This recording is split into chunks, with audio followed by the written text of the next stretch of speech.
we can safely state that today, current worldwide monetary policy is insane. So, Dr. Frank, after a limited effect from the negative interest rates, the ECB is considering another unconventional monetary policy, which is helicopter money. So the idea stemmed from a quote that we have behind us on the screen, which says, "Let us suppose now that one day a helicopter flies over this community and drops an additional $1,000 in bills from the sky, which is of course hastily collected by members of the community. So let us suppose that further that everyone is convinced that this is a unique event which will never be repeated." So what can you say about helicopter money, Dr. Frank? Well, the goal of such a policy of printing money, it would be to basically put it directly into people's pockets. To a large degree, that was the objective of the QEs that were followed since 2008. Okay? By lowering interest rates, the central bank wanted to boost bank lending, which would indirectly increase consumer spending. Okay? What actually happened is that we ended up with asset bubbles, and we ended up with banks holding a large excess reserves. The idea of helicopter money would basically bypass the intermediaries, which are the banks, and put the money directly in consumers' pockets. Okay. Now, you're probably asking is how would this be implemented? One of the ideas put forth has been to have a tax rebate. Okay, which obviously would be financed by more government borrowing that would be purchased by the central bank, so that the tax cut or tax rebate would be financed by essentially printing money. Okay. If we think about it, the only real difference between the quantitative easing since 2008 and helicopter money is that it would be consumers spending the money instead of the government.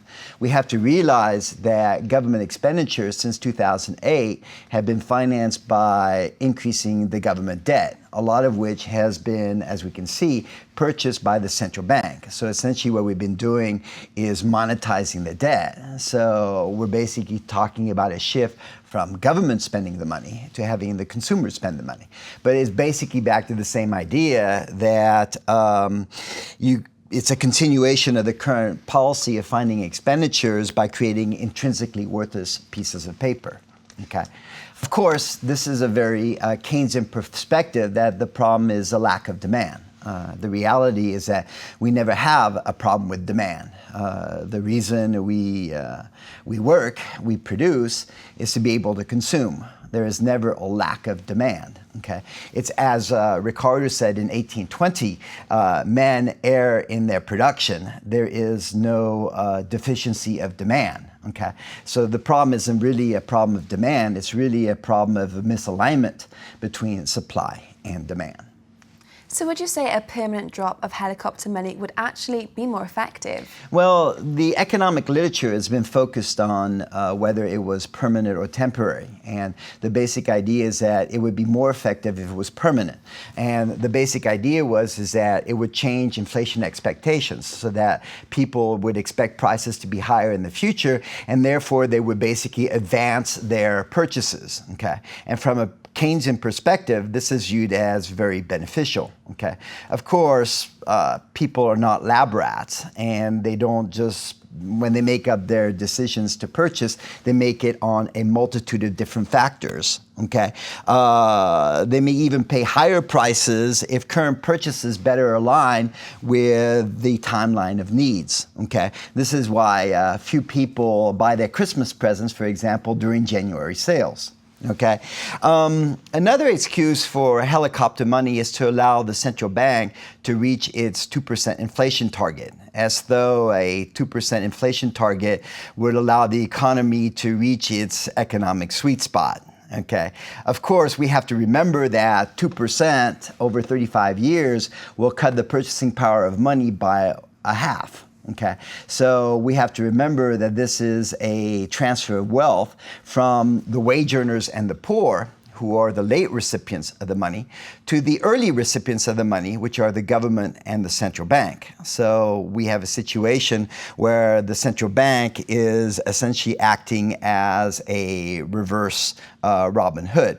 Okay, there is essentially no theoretical or empirical justification for a 2% target. Okay, if we look at history, the greatest growth in the United States from 1820 to 1850 and from 1865 to 1900, okay, we had a significant amount of deflation. Prices were actually cut in half.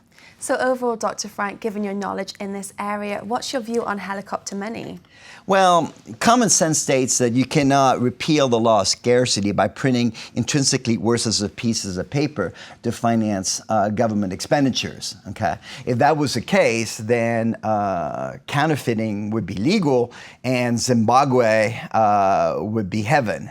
Okay, and the initial effect of such printing is usually to create an illusion of prosperity, which begets more printing and ultimately leads to hyperinflation, which ultimately destroys the function of prices to be able to allocate resources. Okay, and it ultimately causes a collapse of the economy until we get some monetary sanity is restored. Okay, Friedman's quote included an important caveat. Okay, it is unlikely that the helicopter would only fly once. Okay, there's a quote from Albert Einstein, or attributed to Albert Einstein, which says that the definition of insanity is to do the same thing over and over again and expect different results. Okay, historically, the unabated printing of money has always led to massive distortions and has generally ended in calamity. Okay, we can safely state that today, current worldwide monetary policy is insane. Well, Dr. Frank, thank you so much once again for coming and sharing your insights with us. I always enjoy being here. Thank you. Well, that's all for myself and Dr. Frank, but if you like this video, like and comment on dukascopy.tv.